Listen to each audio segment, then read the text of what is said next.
Bismillahirrahmanirrahim.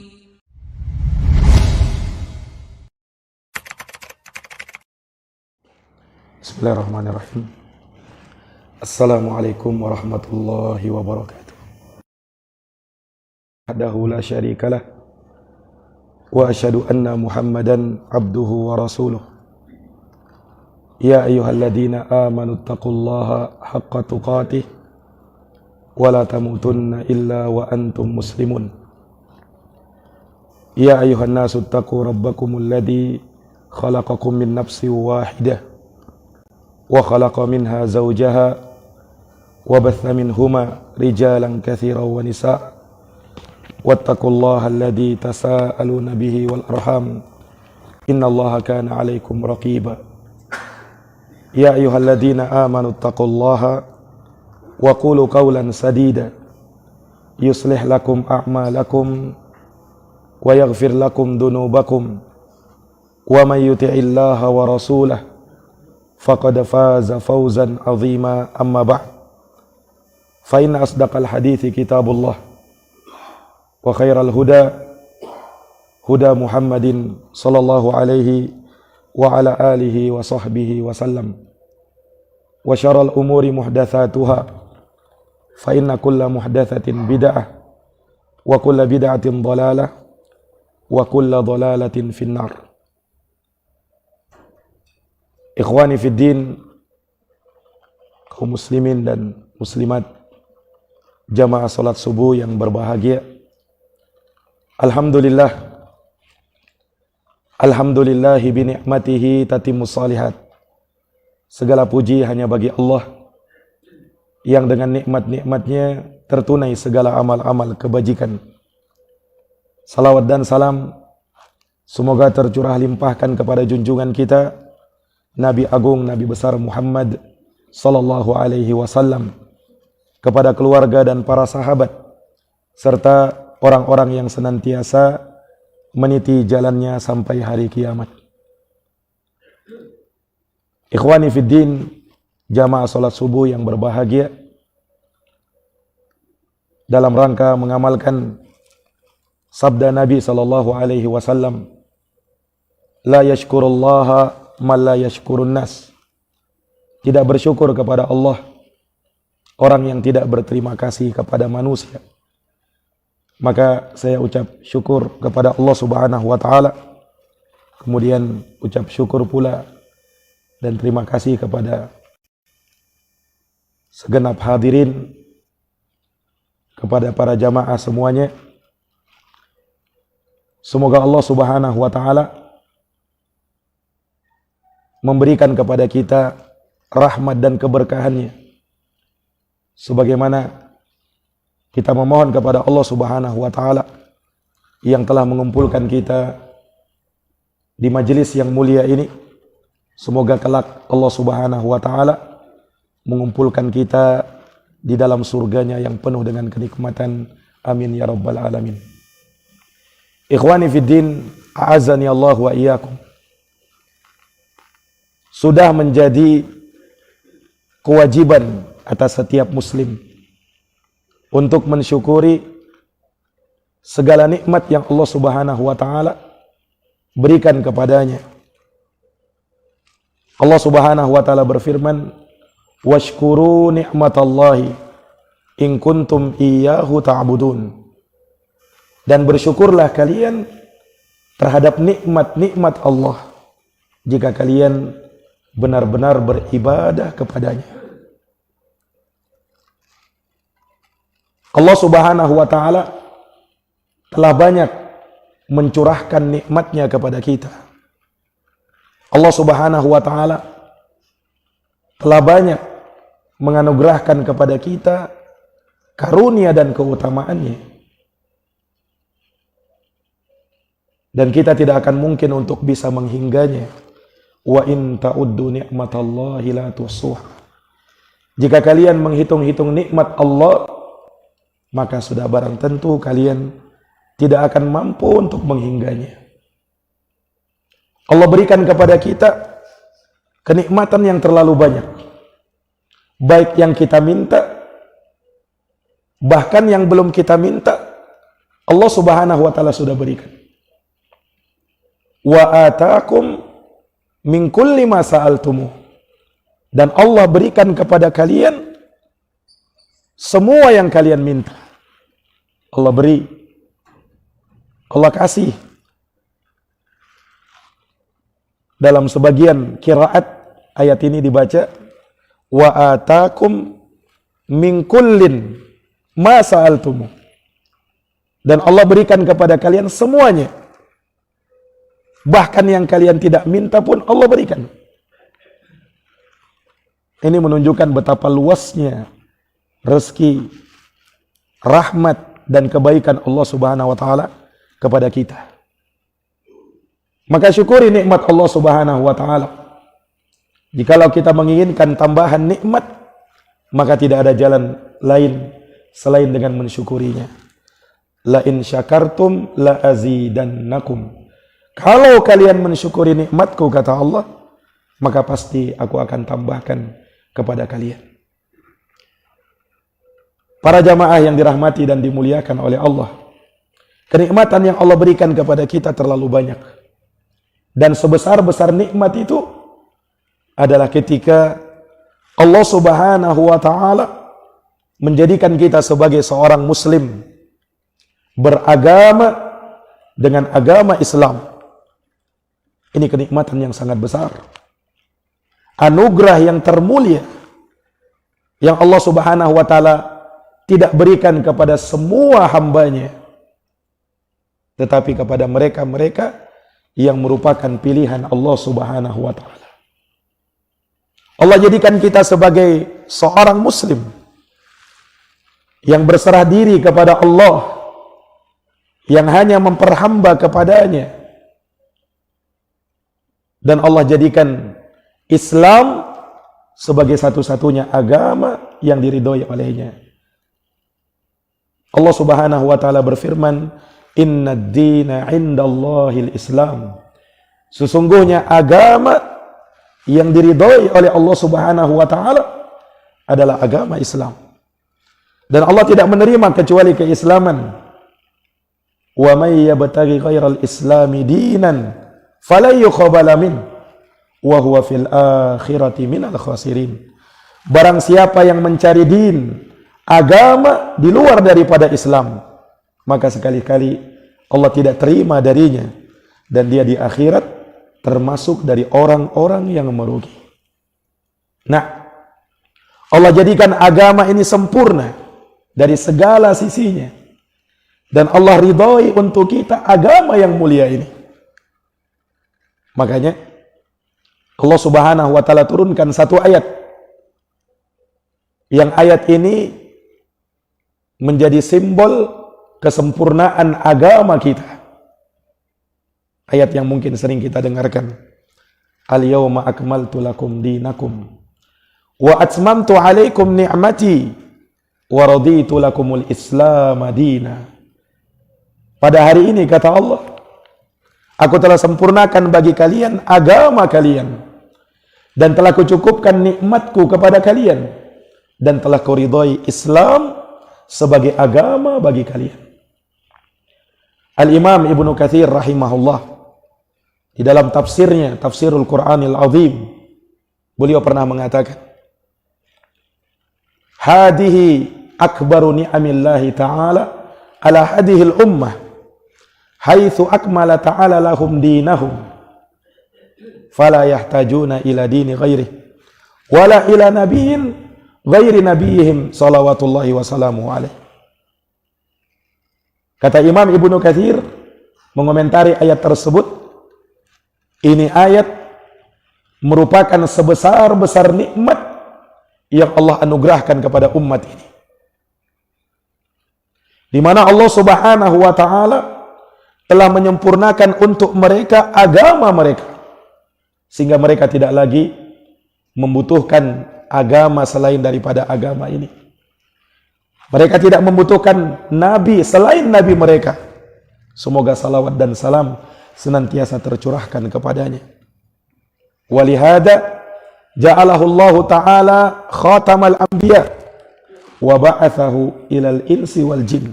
Oleh karenanya kata beliau, Allah menjadikan Nabi sallallahu alaihi wasallam sebagai penutup para nabi. Dan Allah utus beliau untuk segenap manusia dan jin. Fala halala illa ma ahalla. Maka tidak ada yang halal kecuali apa yang beliau halalkan. Wala harama illa ma harrama. Dan tidak ada yang haram melainkan apa yang beliau haramkan. Wala dina illa ma syara'ah. Dan tidak ada agama kecuali sesuai dengan apa yang beliau syariatkan. Maka Islam adalah kenikmatan yang terbesar yang Allah Subhanahu wa taala berikan kepada kita. Dan yang namanya nikmat itu menuntut adanya kesyukuran. Bahkan semakin besar nikmat itu, maka semakin besar pula harusnya kesyukuran kita kepada Allah. Nah, bagaimana caranya kita mensyukuri nikmat Islam ini? Sebagai anugerah terbesar yang Allah berikan kepada kita. Syukuri dia dengan senantiasa dan terus-menerus mempelajarinya. Pelajari agama ini. Amalkan dia. Dakwahkan dia. Dan kita bersabar untuk berada di atasnya. Inilah cara kita untuk mensyukuri nikmat Islam itu. Jadikan agama ini sebagai pedoman di dalam hidup kita. Kita beragama dengannya. Sehingga segala apapun yang kita ucapkan, segala apapun yang kita lakukan, selalu berpedoman dengan agama yang mulia ini. Yang dibangun di atas Al-Quran dan Sunnah Nabi SAW sesuai dengan pemahaman salafun salih. Ini para jamaah yang dirahmati oleh Allah. Islam Allah jadikan sebagai agama yang sangat mudah. Mudah untuk kita pelajari. Mudah untuk kita amalkan. Mudah untuk kita jalankan syariat-syariatnya. Dan itu sudah menjadi ketetapan Allah Subhanahu wa ta'ala. Islam agama yang mudah. Dan kemudahan itu akan kita dapatkan manakala kita mempelajari syariatnya dan betul-betul mendalaminya. Dalam satu hadis diriwayatkan oleh Imam Al-Bukhari dari sahabat Abu Hurairah radhiyallahu ta'ala an, Rasulullah SAW bersabda, "Inna ad-dina yusrun wa la yushadda ad-dina ahadun illa ghalabah fasaddidu wa qaribu wa abshiru wasta'inu bil ghadwati war rawhah wa syai'in min ad-duljah." Kata Nabi sallallahu alaihi wasallam, "Inna ad-dina yusrun." Sesungguhnya agama ini adalah agama yang mudah. Wa la yushadda ad-dina ahadun illa ghalabah. Dan tidaklah seseorang mempersulit agamanya, memberatkan dirinya dalam beragama, melainkan pasti dia akan terkalahkan. Oleh karena itu, fasaddidu wa qaribu. Bersikap luruslah kalian dan mendekatlah. Wa abshiru, beri kabar gembira. Wasta'inu bil ghadwati war rawhah wa syai'in minad duljah. Dan jangan lupa untuk senantiasa meminta pertolongan kepada Allah di waktu pagi, di waktu petang, dan sedikit di waktu malam. Ini hadits yang sangat agung. Hadits yang ringkas tetapi mengandung makna yang sangat luas, yang diistilahkan oleh para ulama dengan jawami'ul kalim. Rasulullah SAW diberikan keistimewaan oleh Allah dengan hal yang demikian. Bu'istu bil jawami'ul kalim. Aku diutus, kata Nabi, dengan jawami'ul kalim, yakni kalimatnya Nabi itu ringkas, tetapi maknanya, kandungannya sangat luas. Itu jawami'ul kalim. Makanya kalau kita melihat hadits-haditsnya Nabi SAW, ringkas-ringkas. Tapi lihat syarahnya, penjelasan para ulama tentangnya. Oh, luar biasa. Satu hadis terkadang bisa disyarah oleh para ulama menjadi satu jilid tebal. Penjelasan tentang satu hadis Nabi Sallallahu Alaihi Wasallam. Ini para jamaah yang dirahmati oleh Allah. Para ulama mengumpulkan hadits-hadits yang modelnya semacam itu. Jawami'ul kalim. Yang paling terkenalnya seperti Kitabul Arba'in An-Nawawiyah. Al-Imam An-Nawawi Abu Zakaria Yahya bin Syaraf itu mengumpulkan hadits-hadits Jawami'ul kalim terangkum dalam 42 hadis. Demikian pula Syekh Abdurrahman bin Nasir As-Sa'di rahimahullah. Juga beliau punya kitab Bahjatu Qulubil Abrar wa Qurratu Uyunil Akhyar fi Syarhi Jawami'il Akhbar. Beliau kumpulkan 99 hadis yang merupakan Jawami'ul Kalim. Nah, satu di antara 99 itu hadis yang kita bacakan tadi. Inna ad-dina yusrun wa la yushadad dina ahadun illa ghalabah. Sesungguhnya agama ini mudah dan tidaklah seseorang menyulitkan dirinya dalam beragama melainkan pasti dia akan terkalahkan. Ikhwani fid din, a'azzani Allah wa iyyakum. Maka agama kita adalah agama yang mudah. Al-Quran diturunkan oleh Allah Subhanahu wa ta'ala bukan untuk menyulitkan kita, tapi sebaliknya untuk memberikan kemudahan kepada kita. Toha ma anzalna alaikal qur'ana litashqa. Toha, kami tidak turunkan Quran ini, kata Allah, dalam rangka untuk menyulitkan kamu. Tidak. Tetapi untuk memberikan kemudahan kepada dirimu. Bukan untuk menyulitkan. Allah mudahkan Quran ini untuk diingat, untuk dihafalkan, untuk diamalkan. Walaqad yassarnal Qur'ana lidzikri fahal mim muddakir. Sungguh, kata Allah, kami mudahkan Quran itu untuk diingat. Namun adakah yang mau mengingat? Ini para jamaah sekalian yang dirahmati oleh Allah. Ini jelas menunjukkan akan kemudahan agama ini. Rasulullah SAW diutus untuk memberikan kemudahan. Makanya beliau sebagai rahmatan lil alamin. Wa ma arsalnaka illa rahmatan lil alamin. Tidaklah kami mengutus engkau, wahai Muhammad, kecuali sebagai rahmat untuk semesta alam. Untuk menebarkan kasih sayang, untuk menebarkan kemudahan, kemurahan. Ini Nabi kita, Muhammad sallallahu alaihi wasallam. Dan Nabi SAW juga pernah bersabda, bu'istu bil hanifiyatis samhah. Aku diutus oleh Allah Subhanahu wa ta'ala dengan membawa agama yang hanif, agama yang lurus di atas tauhid dan meninggalkan kesyirikan. Kemudian aku diutus oleh Allah bis samhah, dengan agama yang penuh dengan kemurahan, dengan agama yang penuh dengan kemudahan. Islam agama yang mudah. Ini para jamaah yang dirahmati oleh Allah. Tidak usah jauh-jauh. Lihat rukun Islam yang 5 saja. Yang pertama, mengucapkan 2 kalimat syahadat. Asyhadu an la ilaha illallah wa asyhadu anna Muhammadar Rasulullah. Ringan di lisan, dan dengan itu sebagai pernyataan keislaman kita. Kalimat tauhid yang luar biasa, sangat berat di timbangan. Kalimat ini mudah diucapkan. Dan lihat, kalau orang mau masuk Islam, orang yang mau masuk Islam, dia tinggal mandi, kemudian ucapkan 2 kalimat syahadat. Dengan itu dia menjadi seorang muslim. Tidak perlu ritual harus ini dan itu, tidak perlu. Dan dengan keislaman dia, Allah Subhanahu wa ta'ala gugurkan segala dosa-dosa yang pernah dia lakukan. Kullil ladina kafaru iyantahu yughfar lahum ma qad salaf.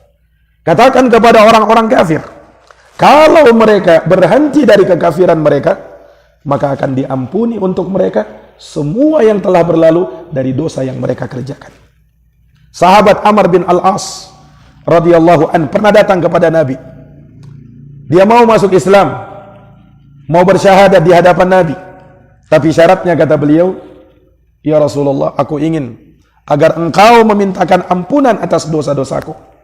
Apa kata Rasulullah?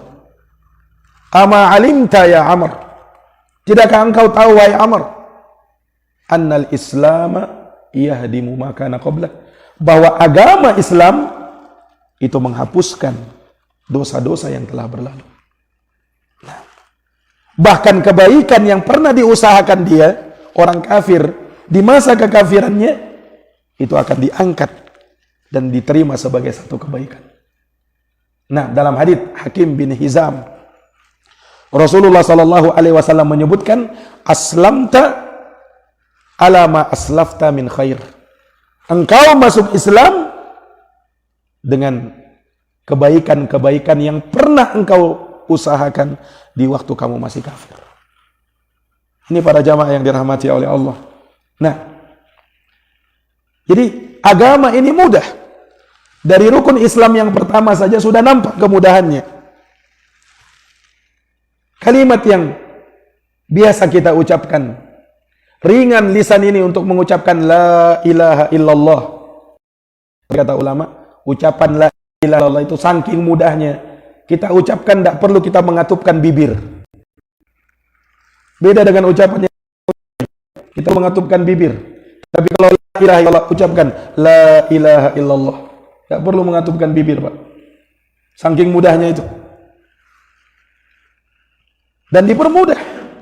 Makanya kalau orang-orang berada dalam sakarat, lisan sudah kaku, sulit untuk berkata-kata, tapi la ilaha illallah masih bisa dia ucapkan.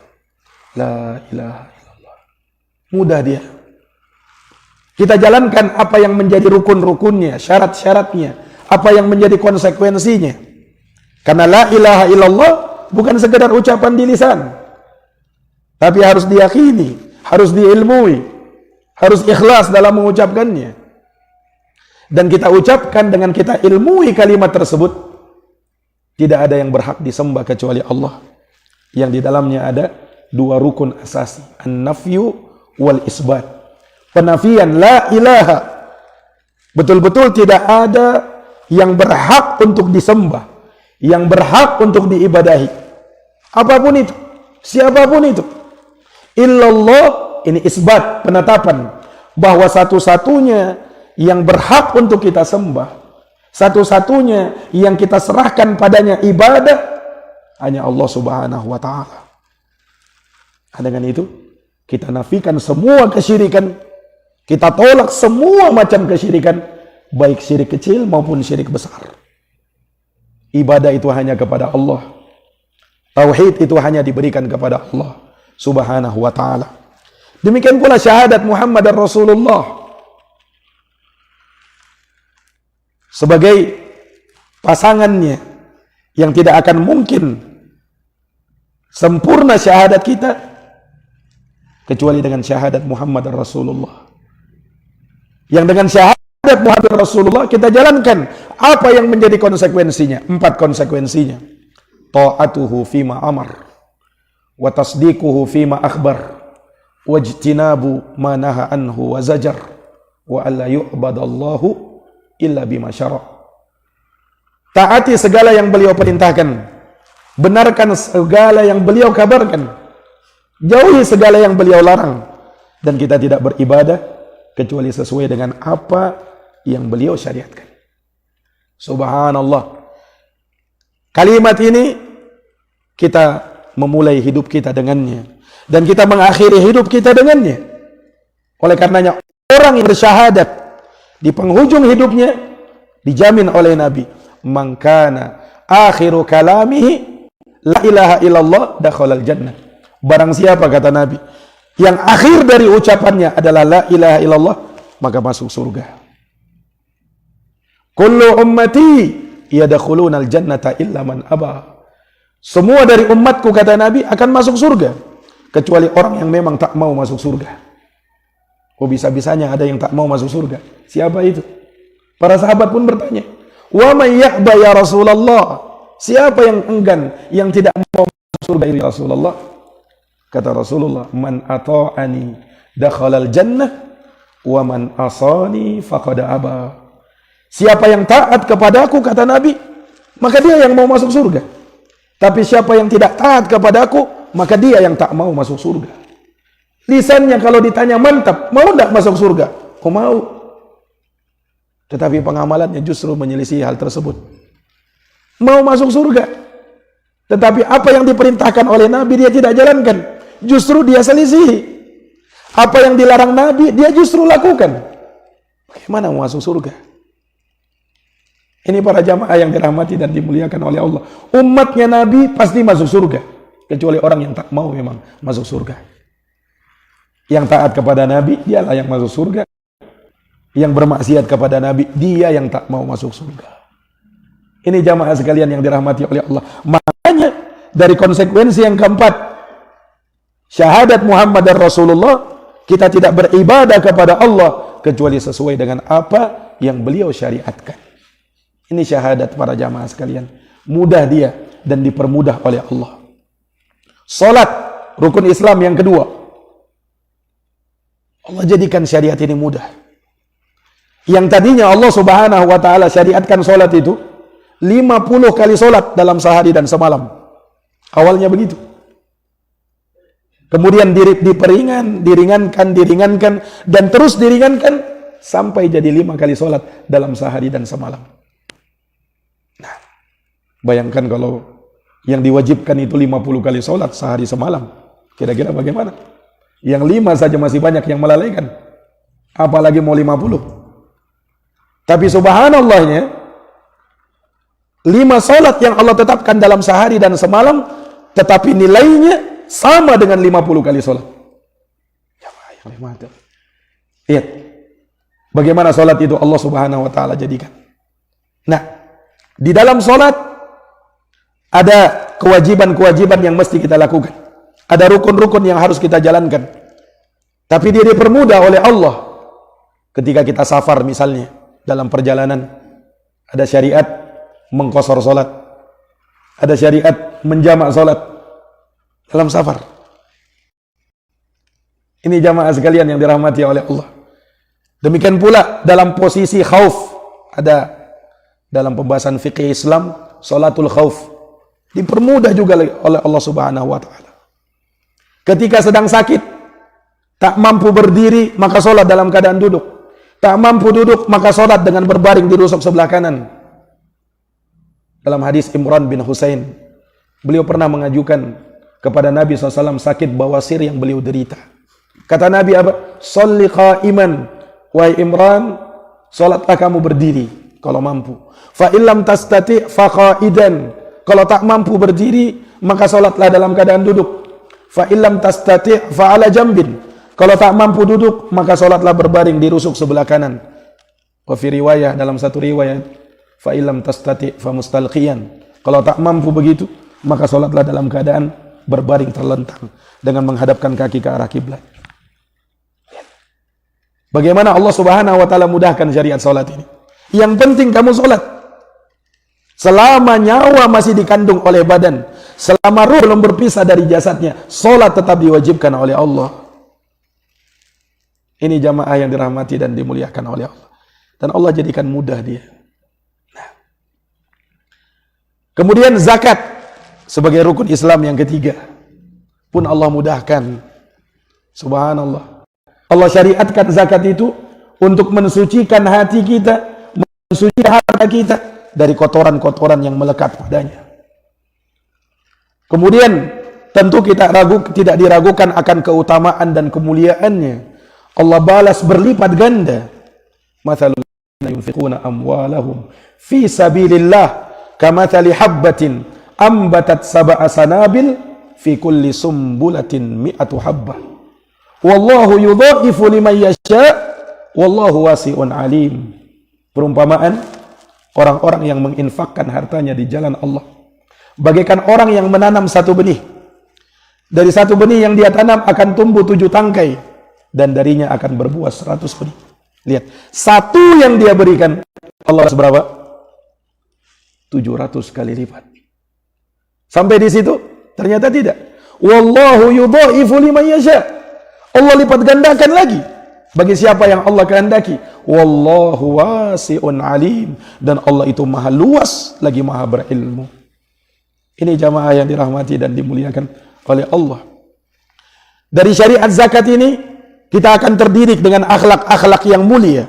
Akan hilang dari kita sifat bakhil, sifat kikir dengan syariat zakat. Dan Allah permudah.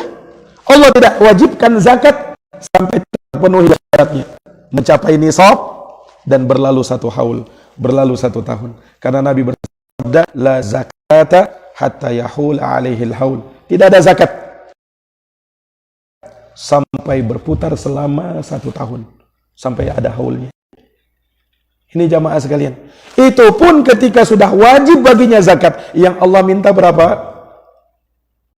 Allah minta 2,5%. 1/40 dari harta yang kita miliki. Jumlah yang sedikit. Subhanallah. Jadi Allah Subhanahu wa taala mudahkan syariat ini. Rukun Islam yang keempat, puasa. Puasa di bulan Ramadan. Allah tidak wajibkan puasa itu tiap bulan. Tetapi dalam 12 bulan, dalam 1 tahun, yang Allah wajibkan cuma 1 bulan saja. Yaitu bulan Ramadan. Allah mudahkan syariat itu. Iya. Karena Allah tahu banyak manusia yang mungkin tidak sanggup untuk melakukannya. Bayangkan kalau dijadikan syariat puasa itu, wajib puasa itu tiap bulan. Kira-kira bagaimana? Allah cuma wajibkan cuma di bulan Ramadan saja. Itu pun Allah kasih kemudahan lagi. Bagi siapa yang sakit dalam safar perjalanan, tidak ada kewajiban puasa. Boleh buka dan diganti di waktu yang lain. Faman kana minkum maridan aw ala safarin fa iddatun min ayamin ukhar. Barang siapa yang sedang sakit atau sedang dalam perjalanan, maka boleh dia berbuka dan dia ganti di waktu yang lain. Bagi orang tua yang sudah tua renta tidak mampu lagi berpuasa, maka tidak diwajibkan dia puasa. Dia hanya membayar fidyah saja. Fa fidyatun ta'amu miskin. Bayar fidyah dengan memberi makan kepada orang miskin. Kemudian ada hukum-hukum terkait dengan wanita yang haid dan nifas, wanita hamil dan menyusui. Dipermudah oleh Allah Subhanahu wa ta'ala. Dan keutamaannya tidak main-main. Keutamaan puasa itu. La yasumu abdun yawman fi sabilillah illa ba'adallahu bidzalikal yaum wajahahu anin nar sab'ina khalfa. Kama qala Nabi SAW. Tidaklah seorang hamba dia berpuasa 1 hari saja di jalan Allah, kecuali Allah akan jauhkan wajahnya dari api neraka selama 70 tahun perjalanan. Allahu Akbar. Ini keutamaan puasa. Man shoma ramadhana imanan wa ihtisaba ghufira lahu ma taqaddama min dammi. Siapa yang berpuasa Ramadan karena iman dan mengharap pahala, maka diampuni dosa-dosanya yang telah lalu. Kemudian rukun Islam yang kelima, menunaikan ibadah haji ke Baitullah. Allah tidak wajibkan haji itu pada semua orang. Yang Allah wajibkan hanya bagi mereka yang mampu. Walillahi 'alan nasi hijjul bait man istata'a ilaihi sabila. Milik Allah Subhanahu wa taala. Kewajiban atas manusia menunaikan ibadah haji. Bagi siapa? Bagi siapa yang mampu mengadakan perjalanan ke sana. Subhanallah. Lihat betapa kita bisa melihat kemudahan dan kemurahan agama kita, agama Islam. Maka sekali lagi, Islam agama yang mudah. Sesuai dengan sabda Nabi, inna dina al-islamu dinun yusrun. Islam itu agama yang mudah. Dan tidaklah seseorang memberatkan dirinya dalam beragama, melainkan dia akan terkalahkan. Ikhwani fiddin, a'azani Allahu wa iyyakum. Maka kalau kita paham agama itu mudah, tidaklah seseorang merasa berat dalam beragama ini, melainkan pasti ada sesuatu pada diri. Dia berkata apa? Oh berat Ustaz menjalankan agama ini. Sulit saya menjalankannya. Berat bagi saya. Ini tidak mungkin ini. Kalau kau berat menjalankan agama, berarti ada yang salah pada dirimu. Sebab hadisnya Nabi tidak mungkin salah. Inna dina yusrun. Tidak mungkin salah itu. Yang salah pasti ada pada dirimu. Agama mudah. Kalau kau menganggap berat ini agama, sulit ini agama, berarti ada yang salah pada dirimu. Makanya kata ulama, tidaklah seseorang merasa berat menjalankan agama, melainkan karena ada beberapa faktor pada dirinya. Yang pertama, karena dosa sudah menumpuk dalam hati. Nah, ini dosa yang memberatkan kita untuk beramal. Dosa itu membuat kita berat untuk melakukan ibadah. Hatinya sudah terpenuhi dengan dosa. Makanya Nabi pernah bersabda, "Idza adnabal abdu," apabila hamba telah berbuat dosa, "nukitat fihi nuktatun sauda." Allah akan titikkan di dalam hatinya satu titik hitam. Kalau dia sudah berani berbuat dosa. Lihat. Fa in taba, kalau dia bertaubat kepada Allah, thaqula qalbuh, maka akan dibuat bening kembali hatinya. Kalau orang sudah bertaubat dengan taubat yang jujur, taubatun nasuha, Allah akan terima taubatnya. Dan orang yang bertaubat seperti kata Nabi, at-taibu 'anid dambi kaman la dambalah. Orang yang bertaubat dari dosa seperti orang yang tak pernah berbuat dosa. Allah kembalikan hatinya bening. Wa in ada, tapi kalau dia mengulanginya lagi, zida, akan ditambah titik hitam itu. Fadakar ron, itulah ron kata Nabi SAW yang Allah firmankan dalam Quran, kalla bal rona ala qulubihim ma kanu yaksibun. Sekali-kali tidak. Justru apa yang mereka usahakan itu, apa yang mereka lakukan itu telah menutup hati mereka, sehingga apa? Sulit untuk bisa menerima hidayah Allah Subhanahu wa taala. Kenapa? Terlalu banyak dosa, Pak. Dosa itu sekali lagi memberatkan kita untuk beramal. Jadi kalau kita merasa berat beramal, dosa ini, terlalu banyak dosa di dalam hati ini, bertobat kepada Allah, segera beristighfar kepada Allah Subhanahu wa taala. Lihat, Nabi kita SAW menjadikan solat itu sebagai apa? Qurratu aini wa ju'ilatis salatu qurratu aini, kata Nabi. Solat itu dijadikan sebagai penyejuk mata bagi saya, hal yang menyenangkan, hal yang menggembirakan hati saya. Itu solat, kata Nabi. Nah, Nabi pernah bersabda kepada Bilal, "Ya Bilal, arihna bis shalah." Wahai Bilal, istirahatkan kami dengan solat. Subhanallah. Jadi bukan menjadi beban itu solat. Justru hal yang menenangkan jiwa, hal yang menyenangkan hati, hal yang akan memberikan dan mendatangkan ketentraman di dalam jiwa, itu sholat. Nah, berbeda dengan orang-orang yang di dalam hatinya terlalu banyak dosa, maka berat itu sholat. Kalau dia harus sholat bersama imamnya, dia seakan-akan berdiri di atas bara api, pengen cepat-cepat selesai. Dan kalaupun dia sholat, sholatnya kayak orang munafik. Orang munafik sholat itu bagaimana? Sengaja dia tunda-tunda waktu sholat. Ketika sudah mau berakhir sholat, baru dia sholat. Fanaqara naqratal ghurab. Maka kata Nabi, dia pun sholat seperti mematuk dengan patukannya burung gagak. Saking cepatnya sholatnya dia. Cepat betul menjalankan sholat. Tidak ada tumaknina di dalam sholat. Ini orang tidak tumaknina dalam sholat, batal sholatnya. Iya. Belum sempurna rukuknya, dia langsung sujud. Belum sempurna sujudnya, dia langsung bangkit. Belum sempurna duduk antara dua sujudnya, dia langsung sujud lagi. Ini mirip dengan sholatnya orang-orang munafikin. Ini jamaah yang dirahmati dan dimuliakan oleh Allah.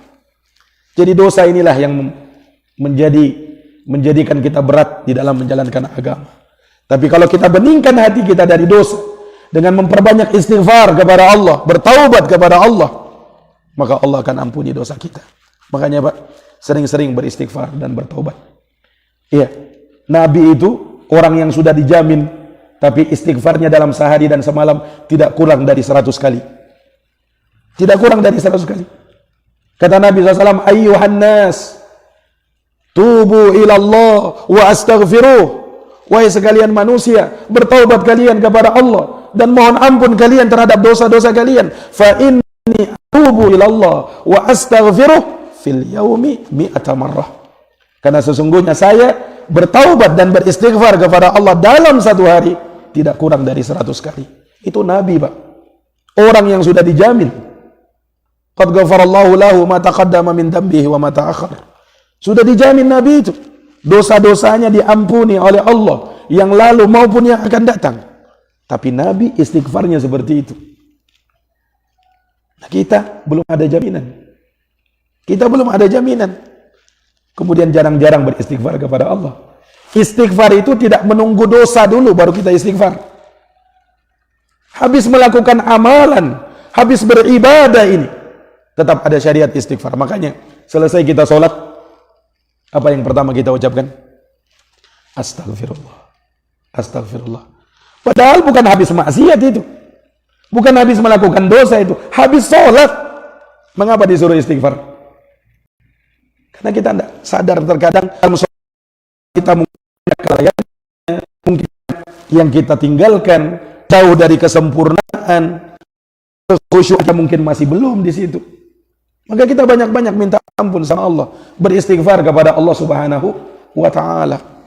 Ini para jamaah sekalian yang dirahmati oleh Allah. Ini yang pertama, yang membuat agama itu berat kita jalankan karena terlalu banyak dosa. Kemudian yang kedua, dari perkara yang memberatkan diri kita dalam beragama, ketika di dalam hati kita sudah terlalu banyak penyakit-penyakit hati. Nah, penyakit hati berupa kesombongan, penyakit hati berupa iri dengki, penyakit hati berupa ria, penyakit hati berupa cinta ketenaran, penyakit hati berupa cinta kepada dunia. Ini penyakit hati.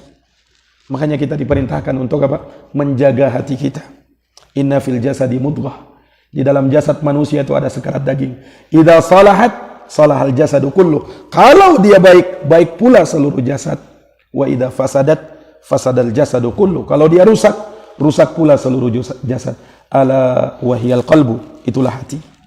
Nah, hati itu kata para ulama seperti raja. Sementara anggota badan yang lainnya ibarat prajurit-prajuritnya. Kalau sang raja baik, maka baik pula prajurit-prajuritnya. Tapi kalau sang raja rusak, maka rusak pula prajurit-prajuritnya. Demikianlah hati bagi anggota badan. Hati ini kan yang menggerakkan kita untuk beribadah. Hati pula yang menggerakkan kita untuk melakukan perbuatan maksiat, perbuatan dosa. Maka jaga hati ini. Jaga hati dari penyakit kesombongan. Jaga hati dari penyakit ujub. Karena ini penyakit yang sangat berbahaya. Al-kibr. Sombong. Para jamaah yang dirahmati dan dimuliakan oleh Allah, Nabi sampai mengancam di dalam hadisnya, la yadkhulul jannata man kana fi qalbihi misqala dzarratin min din. Tidak masuk surga kata Nabi. Orang yang terkena penyakit kesombongan, walau hanya sebesar biji sawi, tidak masuk surga. Al-kibru batrul haqq wa ghamtun nas. Yang namanya tolak kebenaran dan dia rendahkan orang lain, dan sebesar-besar kesombongan ketika dia menolak kebenaran. Quran dibacakan kepada dia, hadis dibacakan kepada dia, tapi dia menolaknya. Oh, kata guru saya enggak begitu, kata kiai saya enggak seperti itu.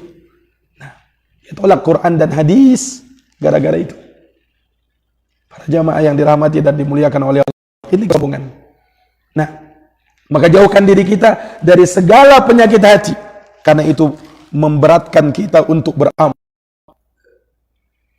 Kemudian yang ketiga, cinta dunia yang berlebihan.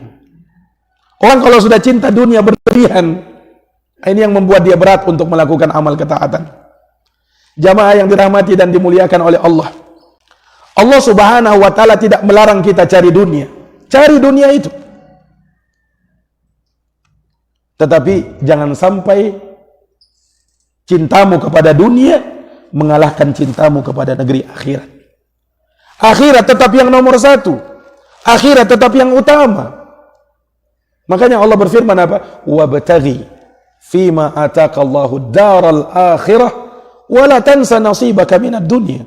Cari kata Allah, upayakan dengan sungguh-sungguh. Apa itu? Yang Allah siapkan untukmu di negeri akhirat. Cari dia, upayakan dia, sungguh-sungguh di dalamnya. Wala tansa nasibaka minad dunya. Tapi jangan sampai kau lupa bagianmu di dunia. Iya. Jadi dunia itu jangan lupa.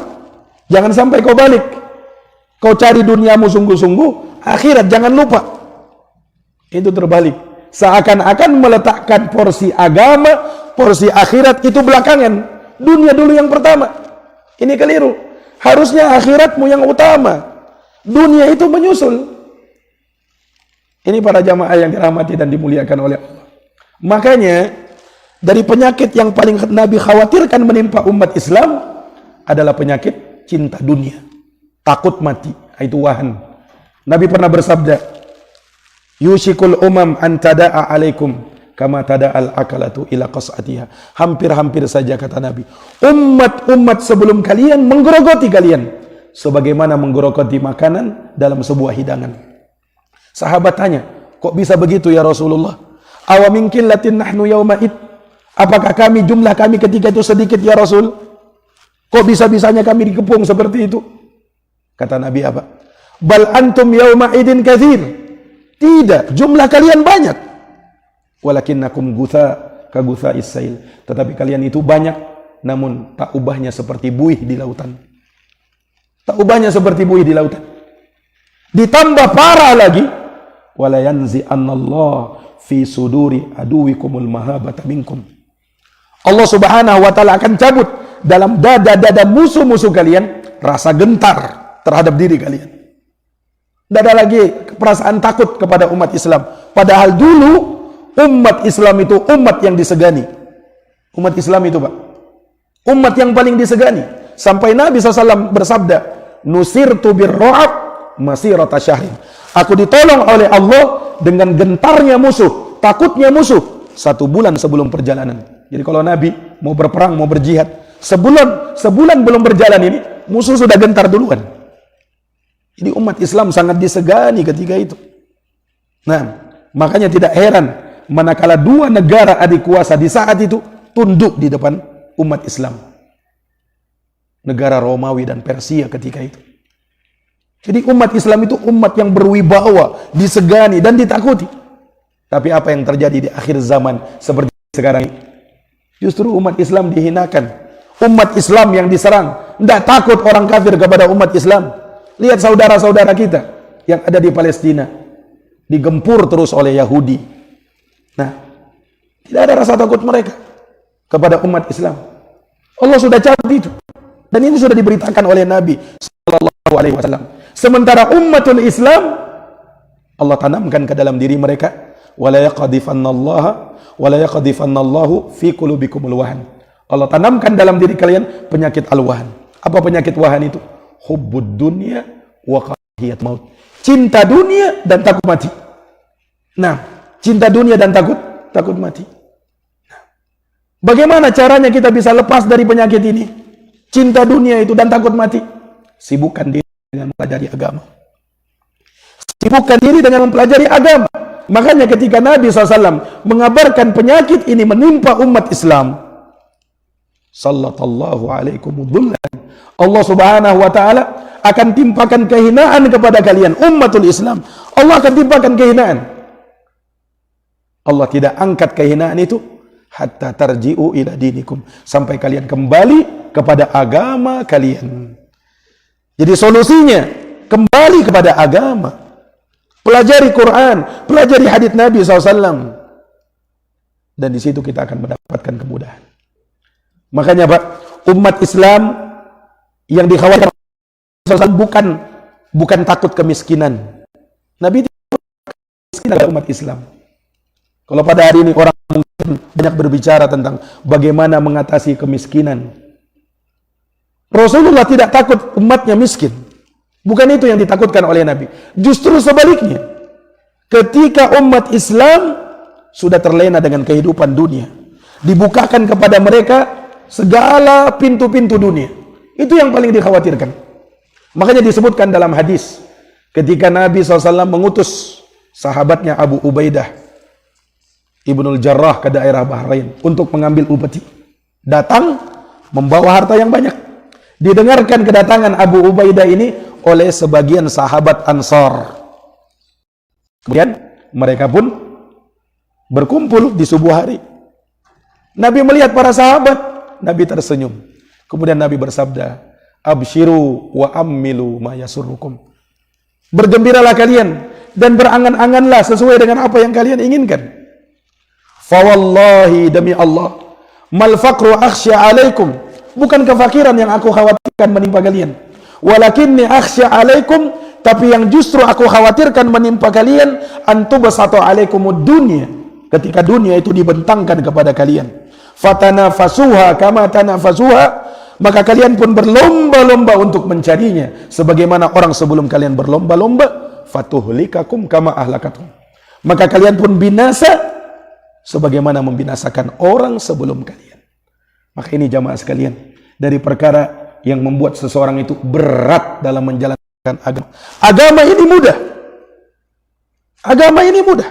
Tidaklah seseorang memberatkan dirinya dalam beragama kecuali pasti dia akan terkalahkan. Makanya Islam sangat menentang sikap ekstrim dalam beragama, atau dibahasakan oleh orang sekarang sikap radikalisme. Islam menentang yang seperti itu. Islam agama yang wasatiyah.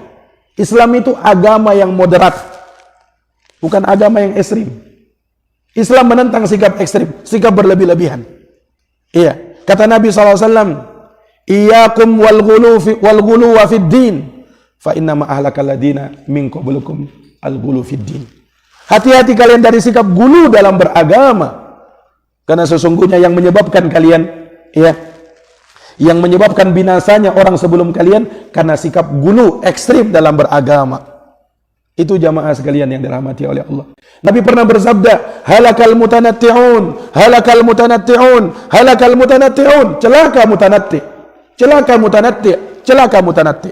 Imam Nawawi berkata, al-mutanatti' adalah orang yang berlebih-lebihan dalam ucapan dan perbuatan. Ekstrim dia. Itu Islam sangat menentang sikap ekstrim. Ada 3 orang sahabat datang ke rumah istri Nabi, mau nanya bagaimana ibadahnya Nabi. Disebutkan ibadahnya Nabi begini, begini, begini. Ka'annahum taqalluha. Seakan-akan mereka menganggap ibadahnya Nabi masih sedikit. Tapi mereka bilang begini, oh kalau Nabi wajar. Nabi kan sudah dijamin, makanya mungkin ibadahnya begitu. Padahal ibadahnya Nabi itu bukan ibadah yang sembarangan ya. Tapi sahabat ini mulai menampakkan sikap ekstrimnya. Maka dia pun berkata, amma ana, adapun saya, fa usolli laila kull, saya sholat malam suntuk dan saya tak mau tidur. Luar biasa. Yang kedua mengatakan, wa amma ana fa asumud dahra walam uftir abada. Kalau saya mau puasa 1 tahun penuh, tak mau berbuka. Ekstrim. Yang ketiga lebih lagi, wa amma ana fala atazawwaju. Kalau saya tak mau nikah. Kalau menikah nanti sibuk dengan dunia, sibuk mencari harta, lalai dengan agama. Lihat orang ini. Didengar oleh Nabi, Nabi marah. Ada apa kalian? Mengapa kalian mengucapkan hal yang demikian? Ama inni akhsyakum lillah wa atqakum lahu. Ketahuilah, saya orang yang paling takut kepada Allah dan saya orang yang paling bertakwa kepada Allah. Walani usolli wa arkud. Tapi saya sholat dan saya tidur. Wa asumu wa uftir, saya puasa dan saya berbuka. Wa atazawwajun nisa, saya juga menikahi para wanita. Faman raghiba an sunnati, siapa yang dia tidak menyukai sunnahku, maka dia bukan dari golonganku. Para jamaah yang dirahmati dan dimuliakan oleh Allah, di sini sudah diingatkan waktunya habis. Nah, mudah-mudahan apa yang kita dengarkan pada segenap pengurus masjid Raudatul Jannah yang telah memberikan ruang dan waktu kepada kami untuk berbicara di hadapan bapak-bapak sekalian, semoga dijadikan sebagai amal soleh yang memberatkan timbangan kita pada hari kiamat nanti. Innahu waliyudzalika wal qadir alaih. Nah, kita tutup dengan doa kafaratul majlis. Subhanakallahumma wa bihamdika asyhadu an la ilaha illa anta astaghfiruka wa atubu ilaik. Subhana rabbika rabbil izzati amma yasifun wa salamun alal mursalin walhamdulillahi rabbil alamin. Wassalamu alaikum warahmatullahi wabarakatuh.